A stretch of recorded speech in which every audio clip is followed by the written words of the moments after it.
তা আমরা ৭১-কে ভুলিনি তো। ৭১-কে আমরা ভুলেছি না, আপনারা ভুলে গেছেন। দেখেন, যারা এসব কথা বলেন তারা যখন দেশ শাসন করেছেন, আমাদের কাছে অন্তত ১৩ থেকে ১৪ জন নেতার নাম দিতে পারবো। আপনারা তদানীন্তন মুক্তির যুদ্ধের সময় যারা অখণ্ড পাকিস্তানের পক্ষে ছিলেন, স্বাধীনতার বিরোধিতা করেছিলেন, সেই সমস্ত লোকদেরকে এই দেশের প্রেসিডেন্ট বানানো হয়েছে, প্রধানমন্ত্রী বানানো হয়েছে, মন্ত্রী বানানো হয়েছে, এমপি বানানো হয়েছে। যারা কথা বলছেন তাদের পরিবারের লোকেরাও স্বাধীনতার বিরোধিতা করেছে, এর প্রমাণ আছে। মন্ত্রী, এমপি, প্রেসিডেন্ট, রাষ্ট্রপতি দিয়ে ১২-১৩ জন এমন লোক যারা ওই সময় তারা অখণ্ড পাকিস্তানের পক্ষে ছিলেন। এই কথাটা বলার সময় আপনার মনে থাকে না যে আপনি শুধু জামাত ইসলামকে আপনি গালি দেবেন, তা আপনি আয়নায় নিজের চেহারাটা দেখেন না যে আমি কে, আমার অরিজিন কি। জামাত ইসলামকে সাথে নিয়ে যখন আপনি আন্দোলন করেন সে কথাগুলো মনে থাকে না। ৯১ সালে জামাত ইসলামী স্বাধীনভাবে ইলেকশন করেছে, কোন দলের সাথে কোনো জোট করেনি। 18টা আসনে আমরা বিজয়ী হয়েছি।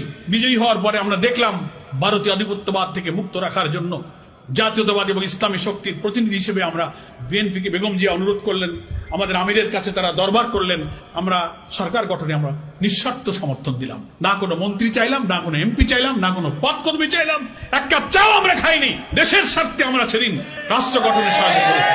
তার বিনিময়ে কি দিলেন? পরের বছরই আপনি গোলাম আজমকে গ্রেফতার করলেন, ক্যাম্পাসে ক্যাম্পাসে আমাদের ইসলামী ছাত্র শিবিরের ছেলেদেরকে শহীদ করতে লাগলেন। এই তো তার বিনিময়। আমরা তো তা কোনোদিন বলিনি। তারপরেও তো ২০০০ সালে এসে আমরা আওয়ামী ফ্যাসিবাদের বিরুদ্ধে সব দুঃখ, সব হত্যাকাণ্ড ভুলে তখনও আমরা আবার রাজনৈতিক জোট গঠন করেছি। অধ্যাপক গোলাম আজম, বেগম খালেদা জিয়া, শাইখুল হাদিস আল্লামা আজিজুল হক, হোসেন মোহাম্মদ এরশাদ, ঐতিহাসিক রাজনৈতিক প্রয়োজনে ৪টি মহান ব্যক্তিত্ব, যার ৩ জন দুনিয়া থেকে গেছেন, একজন বেঁচে আছে। সেই ইতিহাস সাক্ষী। আজকে যারা এই বক্তব্য দেন, সেই ইতিহাসের দিকে তাকিয়ে দেন, কেন সেদিন জোট করেছিলেন? বক্তৃতার পরে যে মীমাংসিত সব বিষয়গুলো নতুন করে টানতে চান, বক্তৃতার সঙ্গে কথাগুলো মনে থাকে না? রফিকুল ইসলাম খান ভাই বলেছেন ৭১-এর স্বাধীনতার ইস্যুটা কিন্তু, যাকে বাংলাদেশের স্বাধীনতার স্থপতি আপনারা বলেন, সেই শেখ মুজিবুর রহমানের জীবদ্দশায় কিন্তু ৭১-এর বিষয়টা তিনি মীমাংসা করে গেছেন। ইট ওয়াজ ডিসাইডেড ম্যাটার। এটা একটা মীমাংসিত বিষয়। সিমলা চুক্তি, ত্রিদেশীয় চুক্তি, তখন ভারতের পররাষ্ট্রমন্ত্রী ছিলেন শরণ সিং, পাকিস্তানের পররাষ্ট্রমন্ত্রী ছিলেন আব্দুল আজিজ, বাংলাদেশের পররাষ্ট্রমন্ত্রী ছিলেন ডক্টর কামাল হোসেন। ৩ জন পররাষ্ট্রমন্ত্রী চুক্তিতে আবদ্ধ হয়ে ফরগিভ এন্ড ফরগেট, দ্বিধাদ্বন্দ্ব ভুলে আমরা স্বাধীন হয়েছি, দেশে ভালো মিলেমিশে থাকবো, আমাদের আর কোনো পক্ষ বিপক্ষ থাকবে না। কোলাবরেটর অ্যাক্টকে বাতিল করে দিলেন, জেনারেল অ্যামনেস্টি ঘোষণা করলেন, ১৯৫ জন পাকিস্তানি যুদ্ধ অপরাধী সেনা অফিসারকে মুক্তি দিয়ে দিলেন, 73 ওয়ার ক্রাইম ট্রাইব্যুনাল অ্যাক্টের আইন করলেন। যারা সেনাবাহিনীর যোদ্ধা করেছে, যুদ্ধর সাথে যারা জড়িত, তারাই ছিল সেদিনকার যুদ্ধ অপরাধী। কিন্তু যারা যুদ্ধ করেনি, যারা কোনো বাহিনীর সদস্য ছিল না, বেসামরিক রাজনৈতিক নেতা মৌলানা নিজামী, মুজাহিদ, কামরুজ্জামান, কাদের মোল্লা, মীর কাসেমকে যুদ্ধ অপরাধী বানালেন, যারা সেদিন কোনো বাহিনীর সদস্য ছিল না, যারা কোনোদিন যুদ্ধ করেনি, শুধুমাত্র পলিটিক্যাল ব্যাড ইন্টেনশনে যুদ্ধাপরাধীর তালিকা সংশোধন করে, আইন সংশোধন করে, ল অফ এভিডেন্স সংশোধন করে তাদেরকে তালিকা এনে আপনি তাদেরকে ফাঁসি দিয়ে হত্যা করলেন। এটা ছিল রাজনৈতিক উদ্দেশ্যে একটা জুডিশিয়াল কিলিং আপনাকে করলেন।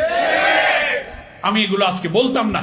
দুঃখ পাই ৫৪ বছর পরে শেখ মুজিবুর রহমান কর্তৃক মীমাংসিত ব্যাপারের পরে আজকে আবার নতুন করে আপনি জাতিকে বিভক্ত করার জন্য, ভাই আমাদের অনেক পরে মালয়েশিয়া, সিঙ্গাপুরের মতো দেশেরা স্বাধীন হয়েছে। সবসময় রাজনৈতিক প্রশ্নে অনেক বিভক্তি থাকতে পারে, পক্ষে বিপক্ষে। স্বাধীনতার পরে সবাই কিন্তু একসাথে মিলেমিশে দেশ গড়ে। কিন্তু আমরা ৫৪ বছর পরেও শুধুমাত্র দলীয় হিরো স্বার্থে আমরা মীমাংসিত বিষয়গুলোকে টেনে এনে ক্ষত সৃষ্টি করে জাতির মধ্যে বিভক্তি এবং অনৈক্য তৈরি করার চেষ্টা করছি। এই জাতিকে গড়া যাবে না। এই জন্য আমরা বলি, জুলাইয়ের গণ অভ্যুত্থানে যে জাতীয় ঐক্যের ইস্পাত কঠিন নমুনা আমরা দুনিয়াকে দেখিয়েছি, আসুন সেই জাতীয় ঐক্যের ভিত্তিতে আমরা এই দেশটা আর একবার গড়ার জন্য পরিশ্রম করি, প্রচেষ্টা চালাই। ফ্যাসিবাদ বিরোধী সংগ্রামের সকল রাজনৈতিক দলের কাছে আমার আকুল আবেদন থাকবে, আসুন নিজেদের এই বিভেদ বিতর্ক টানার দরকার নাই। আপনি যখন দাঁড়িয়ে এই পুরানো ইস্যু নিয়ে কথা বলবেন জামাত ইসলামের বিরুদ্ধে, আয়নায় দাঁড়িয়ে আপনি আপনার রাজনৈতিক ইতিহাসটা একটু দেখবেন। আপনার মুরব্বীরা কি বলে গেছেন? তারা জোট করার সময়, রাজনীতির সময়, ভোটের সময়, সরকার গঠনের সাহায্যের সময়, রাষ্ট্রপতি নির্বাচনের সময়, আন্দোলনে একসাথে হাতে হাত ধরে গুলির মুখে জীবন দিয়ে যখন লড়াই করেছেন, তখন এইসব পুরনো কথা মনে ছিল না। এই কথাগুলো আয়নায় দাঁড়িয়ে একটু ভাববেন। আমরা সব রাজনীতিবিদরা বক্তৃতা করার সময় একটা নীতিগত কথা বলে থাকি, ব্যক্তির চেয়ে দল বড়, দলের চেয়ে দেশ বড়, বলি না? এই কথাটা বলার সময় আমরা বলি, কিন্তু কার্যত দেশের চেয়ে দল বড়, দলের চেয়ে ব্যক্তি বড় কথা কাজে কিন্তু সেটাই এখন অনেকেই দেখাচ্ছেন। একথা কেন বলেন?